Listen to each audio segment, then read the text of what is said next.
trying to scan it, and I'm like, something definitely is wrong, because you would know you scan a barcode and there ain't no barcodes on vegetables. And she's like, oh well, I guess it's free, and throws it in the bag. And I'm like, yo, trying to get you hemmed up, bro. yeah, exactly. I'm like, I'm not going to jail for an onion.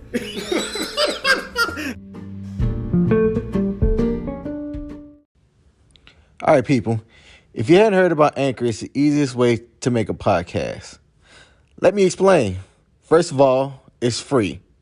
There's creation tools that allow you to record and edit your podcast right from your phone or computer. Anchor will distribute your podcast for you. That's what I like. It makes it easy. So it can be heard on Spotify, Apple Podcasts, and many, many more. You can make money from your podcast with no minimum listenership. That's dope. It's got everything for you to make a podcast in one place. So do me a favor. Check out Anchor by downloading the free Anchor app or go to anchor.fm to get started. Welcome to Today in My Life, a podcast humanizing life, love, and laughter. Today, the first episode of season 2, I'm starting this off here with a bang. I've got a guest with me. It's my homeboy, Sean. Sean, say what's up to the people. Yeah, how's everyone doing?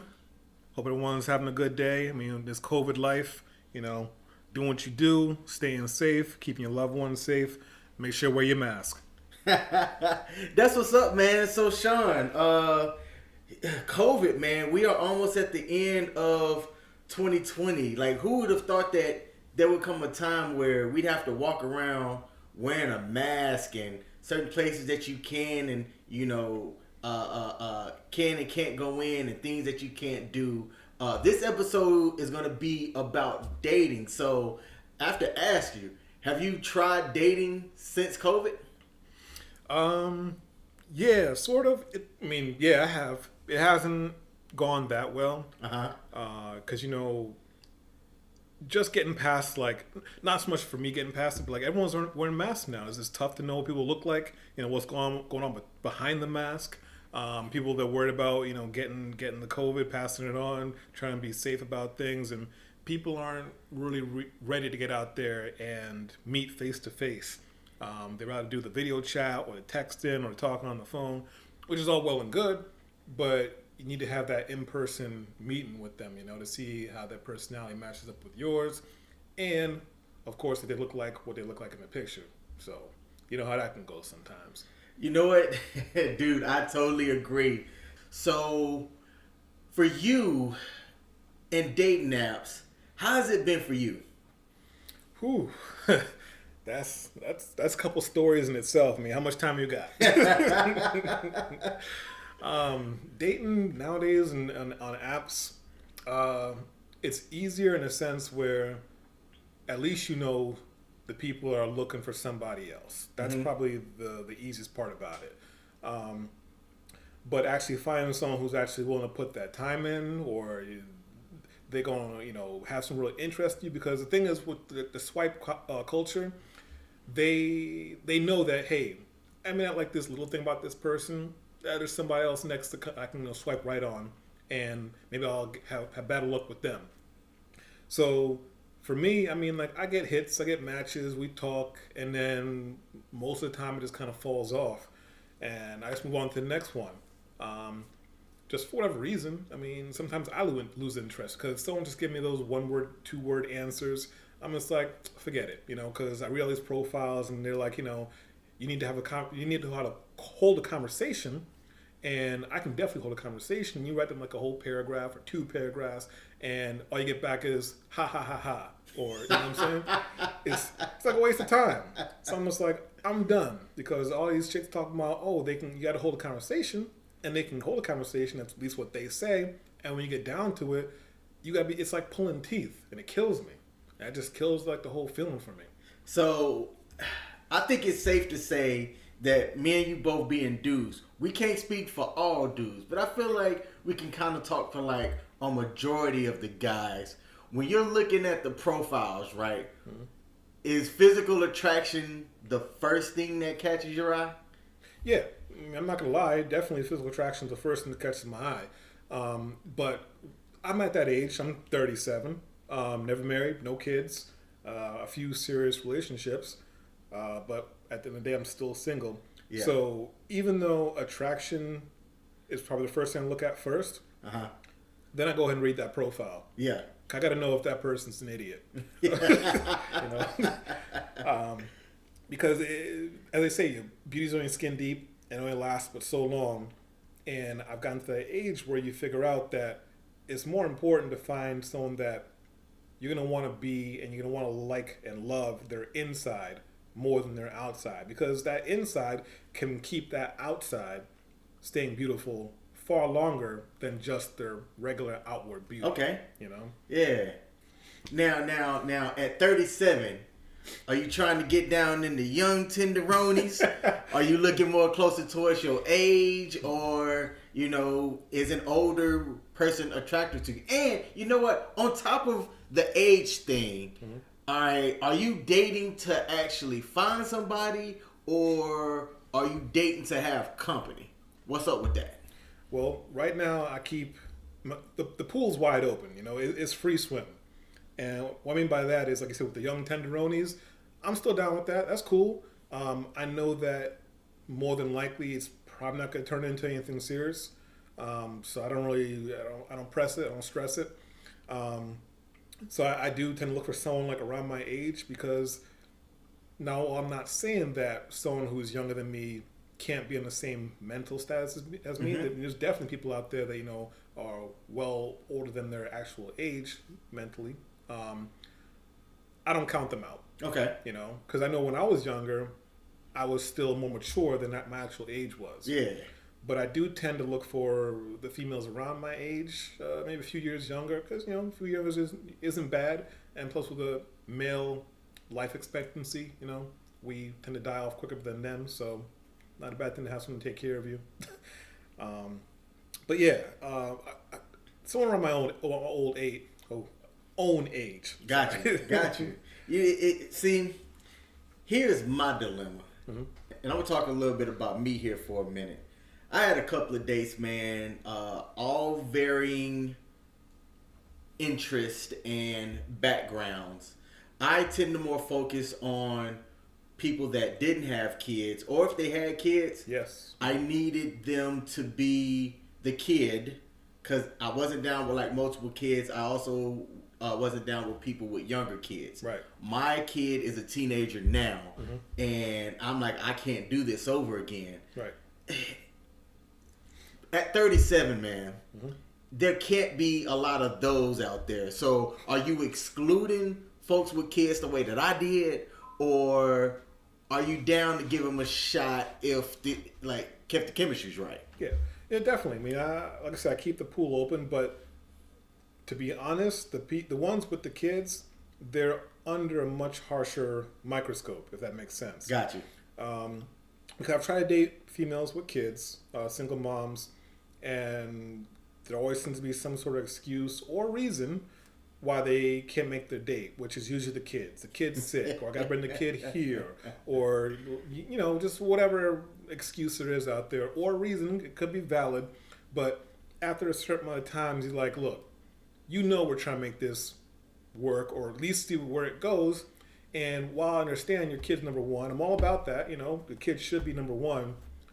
What are we trying to do here? Are you serious about this, or are you just wasting someone's time? And I think it's all about compartmentalization.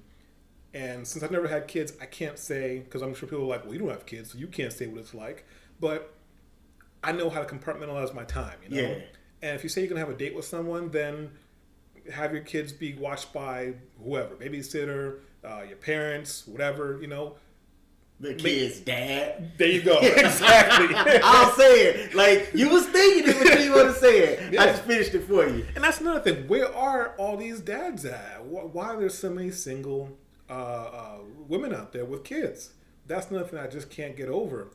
And it seems to me, and I could be completely wrong in this, but it seems like these females, they want to get serious after their options get limited Well, I mean, Ooh, man, what you talking, Sean? What you talking, brother? Keep going. well, like I said, it seems like their options get limited once they have that kid and they hit some kind of like reality check wall, and they're like, "Oh man, I can't, party like I used to. I have responsibility now, so now I need to be responsible for the child, and I need to be responsible for finding someone who else is responsible." And me, where I'm at, I'm like, I respect that, but I did it where I'm still single. There's no kids. I was able to control that. I have no kids out there running around that I know of. But I run across that a lot. They mature. I've had girlfriends, matter of fact, who were, when I met them, they had no kids and they didn't want to grow up. And once they had a kid, they were forced to grow up. And then that's when they try to come back to me and like, "Oh, let's try to make this work." I'm like, "No, I'm good." Hell no. I'm sorry, but I'm in no rush to take care of someone else's kid, or kids plural. That's just not me. That's not what I'm looking for. I'm not looking for that family in a can. Now, like I said, I'm not opposed to it. If I find someone who's about what they're about their life, what they're doing, and they're making the right moves, then all right, I'll give them a chance. Yeah, we'll see where it goes. Okay. Now, man, so I got into the dating game, and there were apps like Bumble, Tinder, Plenty of Fish, and like Match.com, which I don't know if Match has an app, but I know that they definitely have a website. So what are the ones that you've tried and that you've been on, and what was your success rate for those sites? And bonus question, man, if you can think about it, have you seen any females across like all of those as well? I mean, if you're on them, like, cause I'll say this, simultaneously, I might have been on Bumble and Tinder at the same time, but like my success rate on Tinder, not that good. Bumble was actually popping for your boy. Have you ever noticed like the same people across, both those sites? Definitely. I've run into, you know what? Let me say it this way. Sometimes I wonder if like Tinder and Bumble are kind of the same company. Because there was a stretch of time that I'd be swiping on Tinder. This is like in the same day. Swiping on Tinder. And I'd come across the same people on Bumble the same day. I'm like, how is that possible? And it wasn't just like once or twice. This was happening for a while. Yeah. So I think that, like I said, I've been on, Tinder, Bumble, Plenty of Fish, OkCupid. Ooh, I'm starting to sound like a loser or something like that. I mean, that's the data to read, You know me saying one outside anymore, But yeah, I've been on a lot of them. You know, that's actually a good point. That's kind of how it is, because if I were to be dating, I don't know if I have time to really organically just be meet people like that. And in my opinion, that's both a pro and a con to getting out and meeting people. Yes, you have a lot of people that are accessible right from your fingertips, right? Right. I think for both sides of the spectrum in heterosexual relationships, that having that extra accessibility, I think guys can know when to stop. I'm not sure females, and I don't care if I catch flack for saying this, know how to stop. I think that they always think that there's something better out there, that hypergamous nature just seems to hit and kind of take over. And that's what made me afraid. I'll say I'm afraid to date. I will admit that. Not happening. So do you think that having the accessibility for them to just go, let me see who's next, do you think that it's a problem for both sides of the coin, more for women than men? And does that not scare you? It doesn't scare me, but I'm gonna say for me, at least in my experience, not my personal, what I've seen or what I've heard from people is kind of the opposite of what you said. Okay. Where the guys are the ones to not come off of the sites. The girls, they seem pretty quick to be like, okay, this is the one. He's gonna be my new man, my new boo, this and that, and they close their sites down. and then one day they find out the man is still on Bumble, or he's still on Tinder, or he swiped on their mom or something like that. I don't know. But as they say, which I hate to say, but they say a man's only as faithful as his options. You know what I'm saying? I've heard that. No, am I like that? No, because once I find the right person, then I'm good to go. I'm more than ready to hop off those sites. Right now, I just kind of swipe for fun. And if I match with someone, then we may meet up and see how things go. But I don't really take it seriously right now because I know a lot of people aren't taking it seriously because there's too much accessibility, too much options. It's just swiping left, swiping right. And I do think a lot of females tend to go for the outward appearance instead of finding out what's on the inside with these guys, because a lot of these females I've talked to, they always say, how come I always end up with the assholes? I always find the jerks.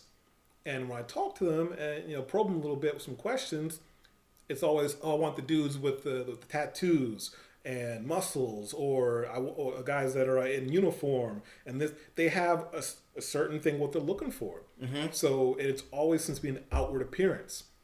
They don't take the time to find out what's on the inside, because believe it or not, a lot of these guys that they find and they get with and they think everything's great and it's gonna be the next man, they beat on females. Yeah. They put their hands on females.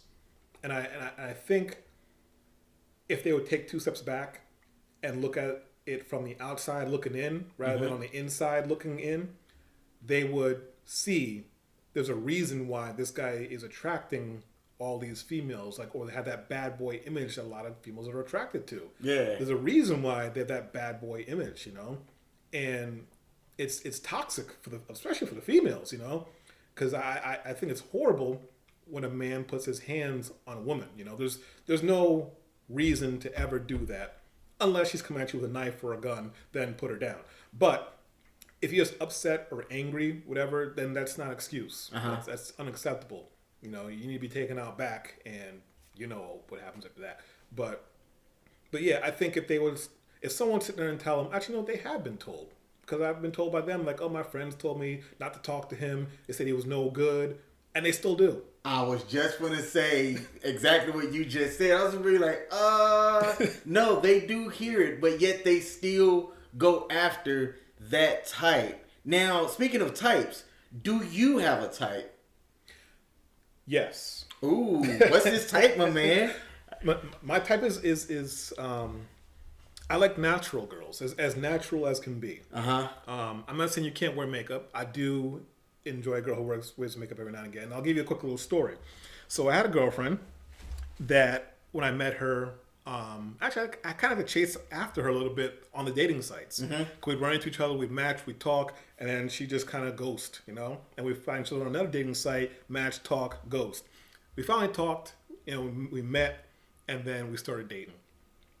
And I think one of the things that kind of she didn't appreciate that I said, even though I said from the most earnest standpoint, I was like, look, baby, I love the way you look, Yeah. I got no problems with the way you look, but would it be so bad, every now and again put a little makeup on, just to make it just a little pop, just to give me something to lust after, And I gave her the example. I was like, look, if you told me that you really dig it, it gets you going when you wear a button-up shirt and a tie, you better believe I'm going to be wearing a shirt and tie 5-6 days out of the week. Yeah. Because if I know that that's what's going to take to get me something and be close with you, that's what I'm going to do. Okay. Okay. There's nothing wrong with satisfying who you're with or satisfying what they're looking for. I agree with you. If they're into you and they're saying, hey, I'm into you, but I'd be really a lot more into you, or I might just tear them clothes off you as soon as you come in the door, then what's the problem with that? But she took it as, oh, you're ugly, or I don't like you without makeup. So, I learned that one the hard way too. I had somebody who might hear this podcast, and her version of what happened and my version of what happened and what was said are 2 completely different things. But that's neither here nor there, because I wasn't trying to date her. But it's just, man, they hear what they want to. Yes, they hear what they want to, and it's hard to tell. You can't give that feedback on something where it's not coming from a bad place, but they're gonna hear it a certain way, especially when it comes to like things about like looks, and then your life is hell after that. Yep. So how did that end after that point? I think it made things go downhill, not super fast. Gotcha. It was a very slow downhill, but I think that probably was like the shot that did it, because I heard about it a couple times more after that, and it was never like a happy subject. I was like I said, I like a natural girl, or let me put it this way: everyone likes cars, or you want to have your car and get from point A to point B.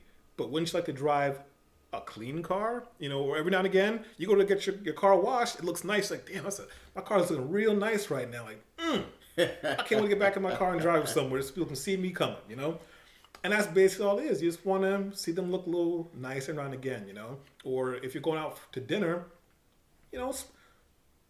put on something a little nice, Or heck, even if you're going to Walmart, you ain't got to wear sweats.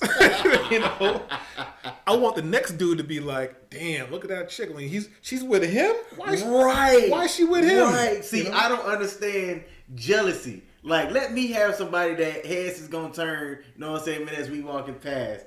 That shit's legit to me. And yes, you can cuss on here, but that's totally up to you. So, while setting up your profile, man, is there like the go-to pictures that you have? Is there a theme for how you would set up your profiles? Yes, sir. So when it comes to my pictures, I try to give them a little taste of my life as much. So if you give you 6 pictures on whatever site it is, it's very important in my opinion to at least have 1 to 2 full body pictures. Okay. Both ways, male and female.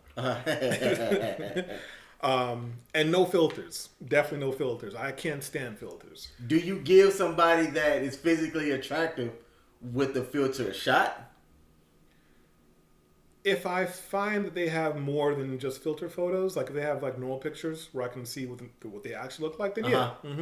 But if it's all filters, I usually just skip them. Dude, I did the exact same thing. Like if all of your photos were filtered photos, I'm like, swipe left or whatever, nope, and move on to the next one. Yeah, because what are you hiding? Why don't you like your true self, Why don't you like your true self? That right there is what's interesting to me, because I was talking to this girl who was gorgeous, absolutely gorgeous naturally, but she insisted on just caking up herself using makeup, as well as when I really went back, she had this was at the beginning, but she had like one unfiltered photo, looked fantastic, but the rest of it were like Snapchat filters with bunny ears and all this extra stuff or whatnot. And this is when I was stupid with the swiping and really just didn't care. Right. I don't know if this is a known thing, but depending on where you're at, I just did initially when I was like, oh man, dating apps and I can swipe on all these people. I was just swiping to swipe, swiping to get matches. Right. I don't recommend that one bit to anybody, whether you're a male or female. But what else about your profiles or your profile did you try to convey? I try to convey to them the real me. So for instance, I like to dress up for Halloween. I'm one of those people, where I'm still an adult, but I like to have some fun. It's once a year. You dress up. I am into comics and all that stuff, so I usually try to dress up as the hottest thing that year, One year I was Nick Fury. One year I was Luke Cage. And I was walking on the street downtown one night on Halloween, and this guy from across the street, he was like, "Hey, Luke Cage!" And I was like, perfect, I didn't say nothing. And that's what I like. So that's one of my photos. You'll see me in a couple different, costumes. So that's part of my life. Another photo you'll see is me playing football in a social sports league. So that I like to be athletic. I get out there and I do things. I'm an active person. Another photo you'll see of me is me dressed up. in a suit, you know, a 3-piece suit. So, you know, like, you know, my closet isn't just, you know, no hating to the dudes out there, but it isn't just white tees and jeans, you know? I am a variation of white tees and jeans, by the way. I'm t-shirt and athletic shorts. Right. Yeah, so I could show them that, like, I have variety and I have depth in it. I'm not a shallow puddle, you know? There's a lot more than meets the eye to me, you know? And I was corny using the Transformers logo or saying whatever, but I mean, it really is, and I think that's important, at least for me, to find someone that there's depth to that person, because that means we can connect on so many different levels and on deeper levels. Because that's why I said I don't look for the filter photos. I don't like, you know, too much makeup, because I feel like you're hiding yourself, and I want to get to know the real whoever you may be. Got you. Now, I'm sorry. Go ahead. No, so I mean, it sounds like you have had success using dating apps. What gives though? Like, what's the story? What's the thing that people aren't talking about dating apps? You know, we have them. They're out there. There's a lot of people looking for people. What's the sneaky thing that people just might not know about?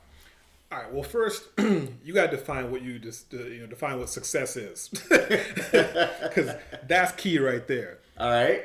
Is success just, you know, matching with someone? Is success meeting that person? Is success having something go for a couple of months or many months, whatever it is? Well, what do you? Because the thing is, if you're saying it's just matching with someone, meeting someone, I've had plenty of success. All right. But I am a magnet for crazy for some damn reason. I don't know why, but I attract crazy. And when I say crazy, I got stories probably for days, you know. Let's get into that, man. Let's get into the crazy. Oh, man. So let's talk about that. What has been some of your most craziest experience? And give as much as you want into this. Okay. Let's go. Oof.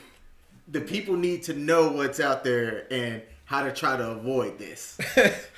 Well, I can't tell them how to avoid it because I still haven't figured it out myself. Plus, it doesn't help that I'm a glutton for punishment, but I do try to live by the 3 strikes and you're out rule. Oh, 3? Yeah, like I said, glutton. Wow. All right. Yeah, you know, maybe someone's having a bad 1, 2, 3 days, you know. Maybe that 4th time is the charm, you know. Isn't that what they say, 4th time's the charm? So yeah, I guess, you know, I can tell you that one story I told you, because that's the only thing that comes to mind right now as far as a crazy Tinder story. Okay. I'd probably have to go through my Tinder matches to kick off my mind, like, oh yeah, that one, yeah, okay, she was crazy, or this and that happened. Got you. But okay, so I met this one girl.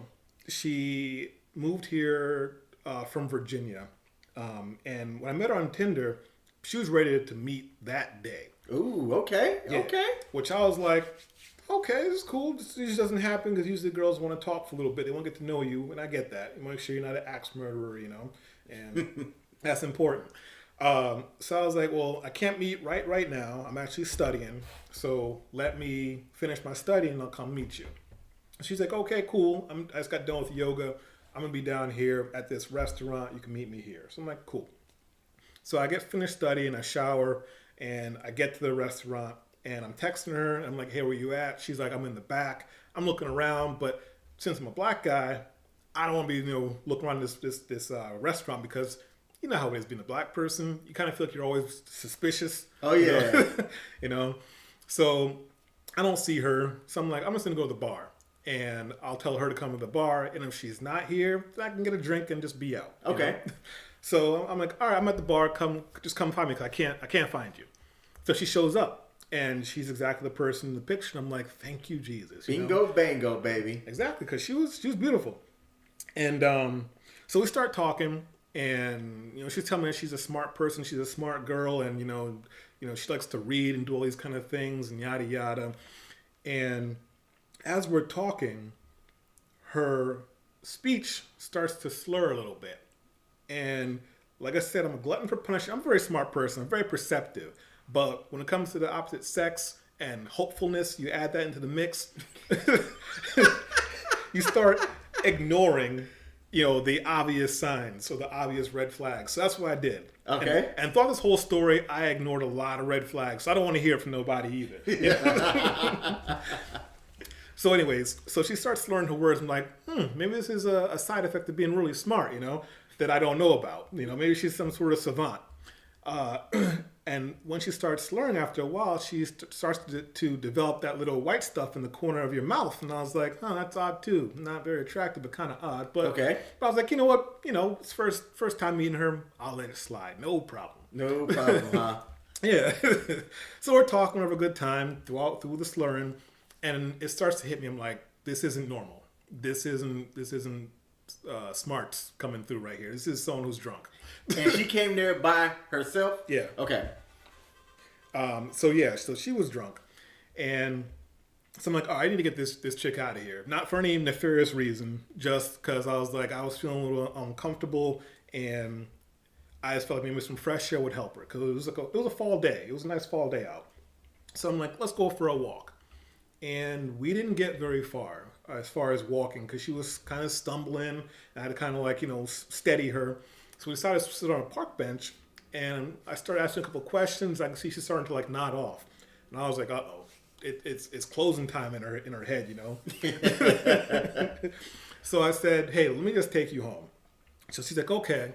So I walk her back to my car, because she didn't drive either, and we'll get to that in a little bit. Mm-hmm.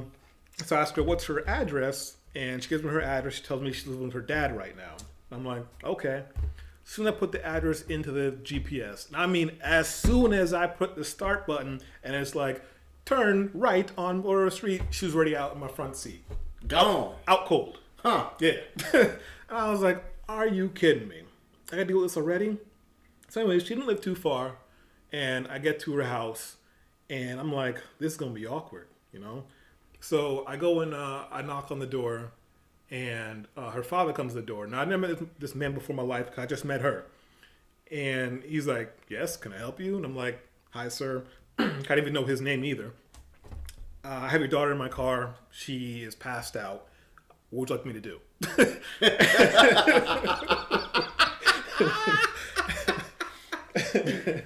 So it was weird, because he didn't have a reaction that I thought he'd have. Yeah. There wasn't much concern. It was more like, it's another Tuesday, that kind of thing. I was like, that's weird that you don't really care too much. So, glutton for punishment. You perceive this, but yet there's more. Right. I'm still putting the puzzle together. All right. And just for everyone who's listening, this is a 3-part story. And this is part 1 right now. Every part ends back. No, sorry. Well, we'll get to that anyways. But anyways, okay. So he's like, I have a bad back. Do you mind carrying her inside? I'm like, okay, sure, no problem. So I carry her inside. He's like, you just put her right there on that couch. And I put her down. And I think he says thank you. And I'm like, sure, no problem. And I just awkwardly shuffle out the front door and into my car. We didn't say any more words, because I didn't know what to say to him. I guess he didn't know what to say to me. And I thought that'd be that. You just UPS his daughter home, and he had nothing else really extra to say. Exactly. Okay. Yeah. All right. So that was date 1 with her, part 1 of 3. So the next time, I think it was the next day maybe, or maybe a few days later, she messaged me. She's like, oh, I'm so sorry about that. She has some sort of excuse of why it happened, and I don't remember what it was, but she was like, can we try again, whatever. I was like, all right, cool, no problem. How about after I get off work, we'll go see a movie? And she's like, yeah, let's do that. And this is when Pacific Rim, the second one, was coming out. I wanted to go see that. And so I get off work, and she's like, hey, I'm downtown at this restaurant. You can just meet me here. And I'm like, okay. Another restaurant. Another flag popping up, Okay. So I'm like, okay, all right, meet you at the restaurant. So I get there, and she's kind of ready to finish her food, and she's kind of sitting there, and it feels awkward again, because something just feels off. And she was definitely drunk again. And so I'm like, well, let's just get out of here. And I was hoping she wasn't too drunk. I wanted to go see the movie, but once again, she was drunk again. So I ended up paying for her meal and her whole bottle of wine that she got. which I don't know when or how she crushed a whole bottle of wine by herself, because she's a little girl, a little petite, tiny girl, but I guess they have bottomless pits. So give a height, weight for the visuals for us guys that are visuals. I would say she was no taller than like 5'4", okay, maybe 5'5", and at her heaviest, maybe 120, maybe. Okay. Yeah, okay. but probably lighter than that. Got you. Yeah, so like I said, she was petite, but she could apparently put the booze away. So I paid for the bill, and then as we're leaving, I see this piece of paper on the ground. Okay. It was the bill they already brought to her, but she had like thrown it on the ground. But whatever. So I escort her out this store, out of the front, and there's 2 doors there. One of them doesn't open, and downtown it's a bunch of old buildings, so these aren't regular sized doors. These are smaller doors. So I couldn't get both of us out of the door at the same time. It's like you watch those movies and they get stuck in the door and like, oh God. You know? That's basically what it was. I'm like, all right, you go first. Or I think I went first. I made sure she didn't, face plant. So as we're walking back to my car, I parked in the parking garage. We're like 2 blocks away from my car. And this 2 blocks, normal walking speed, will take you about, 3 to 5 minutes. Gotcha. It took us about 20 to 30 minutes to get back to my car, to walk 2 blocks because... Jeez. Drunk stumbling. And people are watching me, they're looking at me. I don't know what they're thinking, but I'm thinking things in my head like, ooh, what's he going to do with her? Or why is she so drunk? Why did he let her get so drunk? All these different kinds of things. And I guess it's probably important to say that she was a white girl. And like I said, I'm a black man. So I'm cognizant of, people seeing me and people what they might be thinking. Absolutely. Yeah. So as we're walking, she puts her head in my chest and I'm like, oh, that's cute. And I start to feel this pain. And she's starting to like bite my nipple. Yo. And it's not a playful bite. It's like she's trying to like bite it off my chest. And I don't hit females, and I didn't hit her, but I was damn near, I was thinking it. Like she's about to catch something, because, yeah. So anyways, we're walking, we get to right across the street from the parking garage where my car is at. And she decides she does not want to walk anymore. And she just crumples to the floor. And she just has this dead person weight to her. And like I said, she's only like 5'4", 5'5", 120 pounds soaking wet. And I'm a strong guy. I'm 6'2", I'm like 240-ish. And I work out, and I couldn't pick this chick up. Couldn't do it. Luckily, God sent these 2 angels, these 2 girls to my need eventually. And one of them was a recovering alcoholic, and she spotted all the signs that this girl was going through. She was like, hey, I see what you're going through. I see you need some help. How can we help you? So I said, can you stay with her for a moment while I go to the garage and get my car, and I'll come back and pick bring her. it, yeah. Yeah. So they're like, yeah, no problem. And so I got my car, thought about going home. I don't think anybody would have blamed you, but go ahead. But I was like, no, I can't be pawning off my problems on somebody else. I wasn't raised that way. And I always try to see things through to the end. Plus, I'm a gentleman, damn it.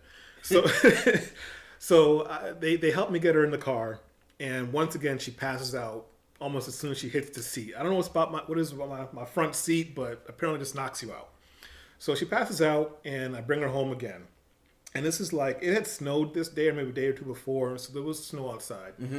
And I bring her back to her house, and she's still passed out. And I'm looking for a key to like put her in the house. No, I'm sorry, I wasn't looking for the key yet. I knocked on the door. No one came to the door. This is an older house. There's no doorbell either. And I'm like, she's got to have a key. So I start going through her pocketbook. I don't find any key. And I'm like, this is really weird. I mean, like, why doesn't she have a key to her own dad's house? And I was like, she must be a problem child, kind of, or he doesn't trust her in some sort of sense, So I finally found the key. It was in her jacket pocket. All right. And I tried it in the front door, but the front door had this old lock. It's not even a real lock. I guess it was like a fake lock. So I'm like, how am I going to get this chick in the house? So I'm like, wait a minute. There's a door on the side of the house. So I walk around to the side of the house, and I try the door. And it works. And let me backtrack. I missed an important part. Okay. I'd carried her to the front porch, and there was a bench there that I sat her on, as I'm trying to get her inside. I'm thinking her dad's going to come to the door. Yeah. As I'm sitting there, I'm standing there, I'm waiting, I start to hear this dripple droplet sound, I'm like, where's that noise coming from? Why does it sound like running water? I look over, and she's peeing herself. What, on the front porch? Yep. While you're waiting? Yep, in her pants. Okay. And like I said, she's still passed out. Uh-huh. So she's passed out peeing herself. And I'm like, are you kidding me? Like, why me? I'm trying to do a good deed by just bringing her home, getting her home safely, and all this is happening. So anyways, back to me in the side door. And I carried her back to my car because I couldn't leave her out there. I didn't want her to freeze to death and die. So pissy pants back to your car. Yeah. Oh, man. Yeah. I put something on the seat. Okay. So I get her back in the car because I couldn't leave her out there to die. And I'm like, all right, I'm not going to carry her to the side door because there's snow on the ground and she has that drunk person dead body weight. So I'm like, I'm just going to back up to the corner because it's a corner house, and I'm going to carry her from there. So I'm getting ready to back up, and a car is coming. So I stop, and I wave the car on, and it goes. So the car goes, and I start backing up again. Another car comes, and they stop. And I wave them on, they don't move. I'm like, you know what? F it.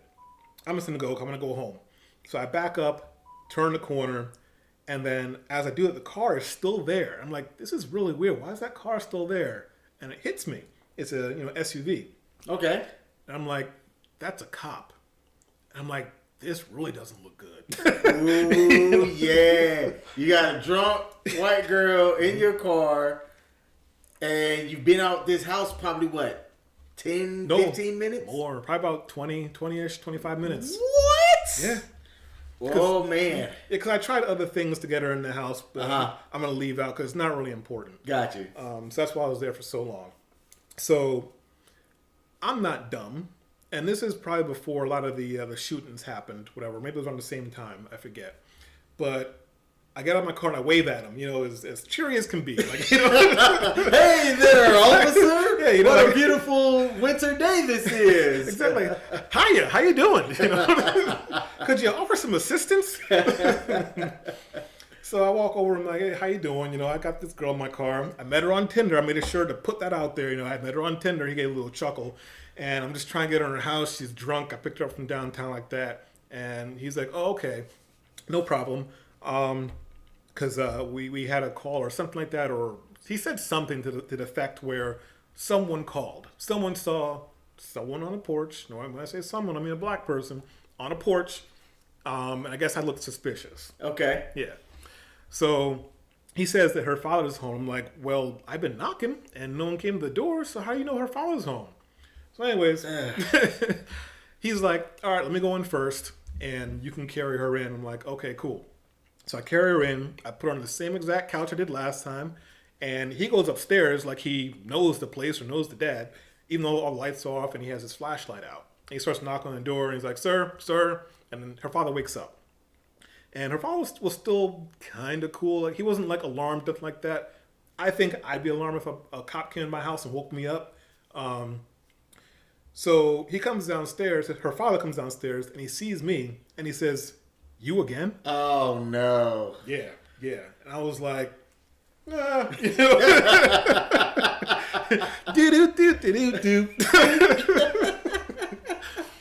So I was like, hey, I found her like this. We were supposed to go to the movies. I picked her up. She was drunk, and I'm bringing her home. And that's when he tells me, she has a problem with alcohol. She has been in she's crashed 6 or 7 cars or been in 6 or 7 car accidents because she's been drunk at the wheel. And I'm like, okay, it makes sense why she doesn't have a car and she doesn't drive. So then I leave. Me and both the cop, we leave and we just part ways and I go home. She calls me, I think, the next day or texts me and she's like, oh, I'm really, really sorry. I want to make it up to you.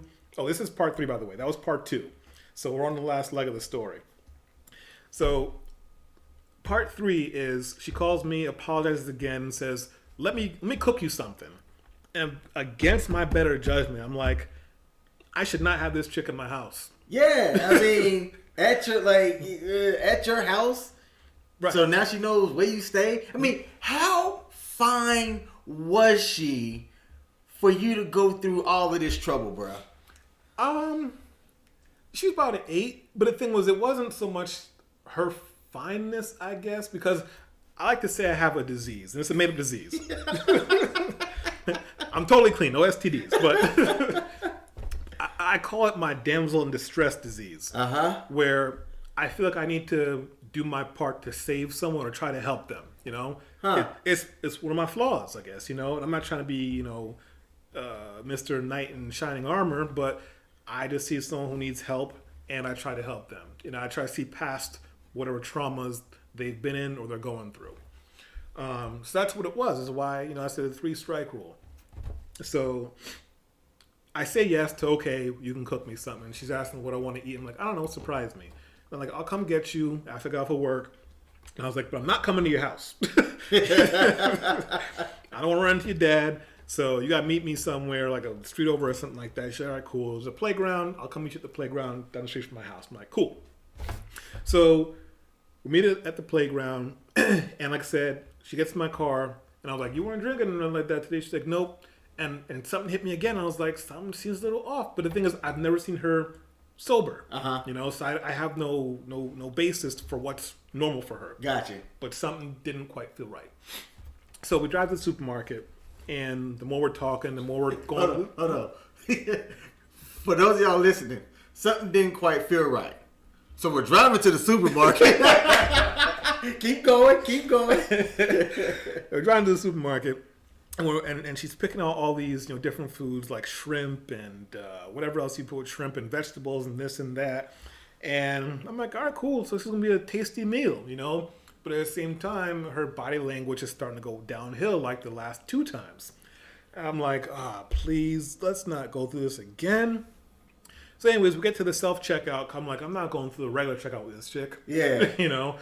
And she starts scanning the stuff with the barcodes. Then she gets to the vegetables that don't have barcodes. They're like little PLUs, you got to type in. Yeah. And she's trying to scan it, and I'm like, something definitely is wrong, because you would know you scan a barcode and there ain't no barcodes on vegetables.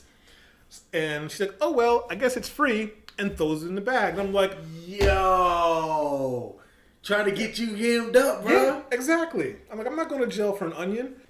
So, so what happens next? So yeah, so we the person comes over and helps us out, and I'm like, cool. So I end up paying for it. We get back to my house, and she attempts to start to cook. And as I'm trying to help her and get things in the kitchen, she's like, are we gonna do this or not? I was like, what are you talking about? And she basically just like jumps on me and like starts like, we're kind of going at it for a little bit. Hey, there we go. Right? And I was all like, right. I was like, okay, cool, finally, So yeah, so some things happened, and things, I stopped things because it got weird. Not in a bad way, but I'm like, I shouldn't keep going with this. Yeah. So I stopped it, and I was like, let me get you some aspirin and a water. Maybe that'll help. You can just chill here in the bed. And I'm sorry, I missed the part again.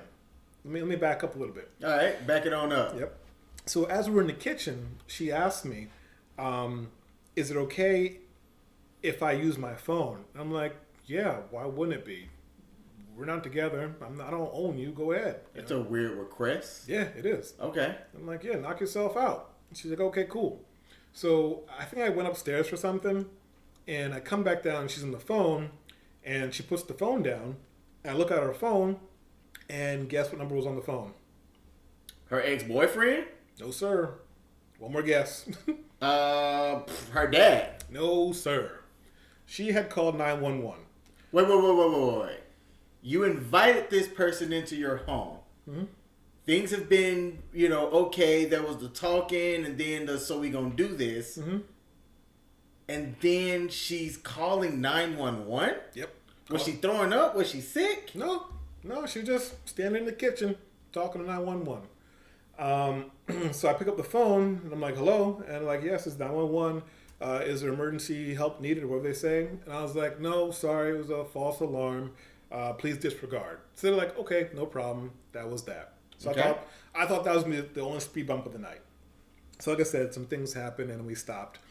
So I left her upstairs and went downstairs to kind of clean up the kitchen because it was kind of a mess because food was kind of everywhere. Not on the floors, the ceilings, something like that, but just out in pans and stuff like that on the countertops. So I cleaned up really quick. And before I went downstairs to clean up, I was like, hey, do you want your phone? And she was like, yeah. So I'm looking all around my room for this phone. I can't find the phone. I'm looking under the covers. I'm looking under the pillows, looking on the floor. I don't see this phone anywhere. I'm like, it must be downstairs. So I go downstairs to look for it and clean up. And I don't find it downstairs. So I finish cleaning up. I go back upstairs. Mm-hmm. I open my door. And as soon as I open my door, I hear this thunk sound. By her side, I'm like, what was that noise? Mm-hmm. So I walk over. And I see it's her phone on the floor. I'm like, that's really odd. She didn't have her phone. And I couldn't find it. Where was it at? She had put it in between the mattress and the box spring, apparently. Okay. Yeah, it's weird. So I pick it up again, and guess who she called again? Not 911, bro. You damn well know it. Oh, man. Yeah. That's not going to end well because that's 2 calls from the same number. Mm-hmm. I can only imagine it gets worse. It does. Please continue. So I pick up the phone a second time and talk 911, and I said, sorry, false alarm. Can you please disregard? And they said, no, sir, sorry, we can't. As you said, this is a second time from the same number. We have to send a unit out to make sure everything's okay. So I'm like, I'm playing it cool. I'm a smart guy. So I'm like, okay, no problem. Here's my address. Here's where I'm at. I'll be waiting. And so she goes back downstairs and begins to try to start cooking again. And she has like either a knife or some shears in her hands. And I'm keeping my distance. My kitchen has a pretty decent sized island in the middle. Uh-huh. And so I'm staying on one side of the island. She's sitting on the other. And she's asking me, hey, aren't you going to help me cook? And I'm just like, yeah, in a minute, And as a black person, you know what? I've never wanted the cops' help so bad in my life, I have never wanted cops around so badly. So, and just to make sure that we're keeping this story straight, this is after the 2 911 calls. And now she's down trying to finish cooking and just talking. With sharp objects. With sharp objects in her hand, talking as if everything's fine. Yep.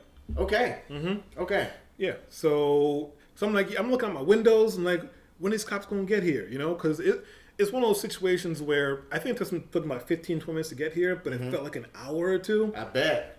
And I'm just like, oh, man. She keeps asking me, aren't you going to help me cook? Of course, not that candidly. She's like, aren't you going to help me cook? I'm just like, yeah, I'll be in a minute. I'll be there. So the cops finally come. And I'm just kind of relieved. But at the same time, I'm like, I still know I'm a black person and there's a white girl in my house. And some things just popped off, Uh-huh. So I meet them outside. Because I was like, the smart thing to do is meet them outside, talk to them outside, let them know what's going on. Uh-huh. And I told them some things happened. Because they asked me, did anything happen? I was like, yeah, some things happened. Because you don't want to lie in a situation like that, You don't be like, no, nothing happened. And then she's like, yeah, something happened. And they're like, okay, well, you lied to us once. What else you lied about? So always tell the truth, boys and girls. So I told them, I was like, look, I told them the whole story. What I just told you guys. And I told them, I was looking into her eyes, not in a lovingly fashion, but her pupils were fully blown. It was just black pupils. You could barely see the colors of her eyes. So I'm like, she's either super drunk or she's on something. You guys can see for yourself when you go in there, So they go in there. They start talking to her, asking her questions, I guess, to assess the situation. And they can see she's slurring her words. They can see that her eyes are fully dilated. And I kind of felt vindicated right there and then. And basically they're like, well, we need you to leave. And she looks at me and she's like, do you want me to go? And I was like, yes. Absolutely. Yes. Like, yes, I do. And like I said, this chick's 5'4", 120 pounds. And I told her, and I was being dead up, I was like, I don't feel safe with you here. Yeah. like I don't, because I don't know what you're gonna do with those sharp things in your hands, you know.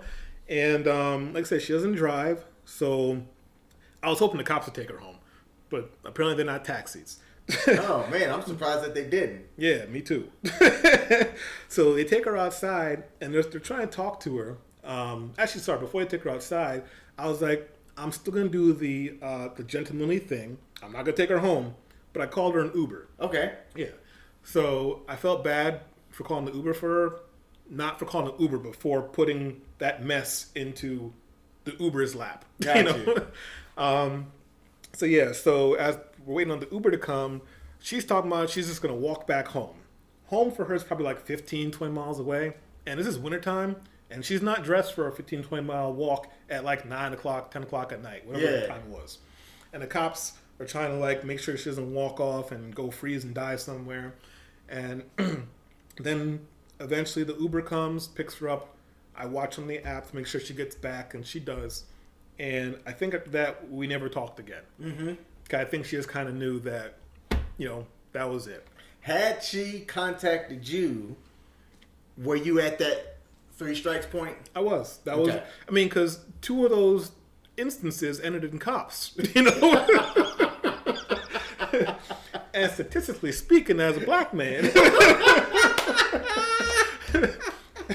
I mean, I should have put the lottery the next day, because I'd end up dead. Man, you should have. Oh my goodness. If you guys would like to hear some of his other stories, let us know. Let me know. You can email in at questionsTodayInMyLife@gmail.com. I also have a Facebook page that I'm about to start getting back active.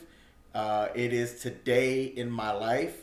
That's where I put up the podcast episodes, and you guys can comment, on this story, and also comment on some of your crazy dating stories out there. Like I said, there's a reason why I've jumped off the plantation. I tried it for about a year after my divorce, with varying success as far as getting out and meeting people. Man, I am not sure if I talked about it in a podcast, but I will. I came across crazy, and it wasn't even from dating, but the person was trying to date me, and 1 police call for me and 200 phone calls in about an hour and a half later, with people around, by the way, that was able to witness the entire, incident. I decided that dating it wasn't my thing. So Sean, dude, thank you for coming on. May your story highlight kind of the things that can happen when it comes to online dating. Yeah, man. I never know how to end my podcast well, so we're just going to sign this off. Y'all have a good day. Peace. So this is what I've decided to dub as bonus footage to my podcast. This will be the first time that I'm actually doing this. That was a crazy story. The story that my homeboy Sean just said, there is absolutely no way that I could give somebody that many chances, no matter how fine they were. I mean, at what point would any of you guys that just heard this decide to stop? I know for me, I'll give somebody 1 chance. You get 1 shot, because look, you're not expected to show up on a date and be perfect the entire time. Dates for me should be fun. If I were to be dating, dates should be fun. They should be about just enjoying the moment, enjoying each other's company. And it depends on what you're dating for. Like, if you're out there to date just to hook up or whatnot, then, skip the pageantries. You know what I'm saying? And just do what y'all both feel like y'all need to do. Now, if you're dating to try to find somebody that you want to be compatible with, then your tolerance for red flags should be a lot shorter, in my opinion. Because if you are trying to be with that person long term, right, then and they're showing you that early that they have a lot of different red flags, then I'm not going to give somebody that many chances, because that's just a small snapshot. Imagine over time, as you're trying to build with that person, how that's going to look. You know, how that's going to be, how that's going to affect your life. There's no way that I could do that. Now, I don't have a crazy dating story myself that gets anywhere close to that, because my tolerance has always been pretty small outside of dating. And I touched on this in a previous video. I had a instance of meeting somebody that was crazy beyond belief. I actually had to go to the cops about this person. I had changed my number because of this person. This person called me over 100 times in like an hour, and there were people around me that like witnessed it, and I'm like, yo, I don't know what to do with this person. And I wasn't even trying to date this person. It was about a business decision on something that I was trying to get done. That didn't work out, but they said, well, hey, let's be friends. I'm like, all right, I'm cool. I'm a person that if you see me out in person or whatnot and you want to talk and chit chat, I'll talk and chit chat, unless I, have to get in and out of some place. So I actually had time to meet up with this person, went and had dinner, but they wanted more, and I'm like, yeah, I had no. I definitely do not want more, especially with this person. I wasn't attracted to this person. There was nothing there. But that turned out to be a wild and interesting story. I've already commented on, maybe not this channel, but a different video on one of my other channels. Actually, no, it was this channel. But I'd like to know if you guys have any crazy stories. If so, post them down in the comments. Because my channel's not that big, I typically read all the comments, that come through. The cool part about putting out a podcast on all major podcasting platforms, by the way, as well as being on YouTube, is you get a chance to connect with a lot of different people that have pretty interesting stories as well. And I'd really like to know some of you guys' crazy stories as well. In text, sometimes that can be hard to kind of write down and add in, but give it a shot. If you have a crazy story to share, please share. If you, I'm also curious too, how many people would have given that person that many chances? I wish that Sean had a picture from, oh no, actually, no, wait, he did show me a picture. He did show me a picture. I did see what the person looked like, and I would not have broken my one chance rule. Person looked great. At least, beauty's in the eye of the beholder. They did look pretty good. But there is no way that in those circumstances, I'm going to give that person that many chances. So check it. I'm going to upload my podcast here and give my afterthoughts a day or two after I post my podcast on my podcasting platform, Anchor. If you guys like this, let me know. Make sure that you leave a comment on the way out. Give this video a like and subscribe to the channel, as I'm going to be posting my other videos and my podcast to this channel. Thank you for tuning in.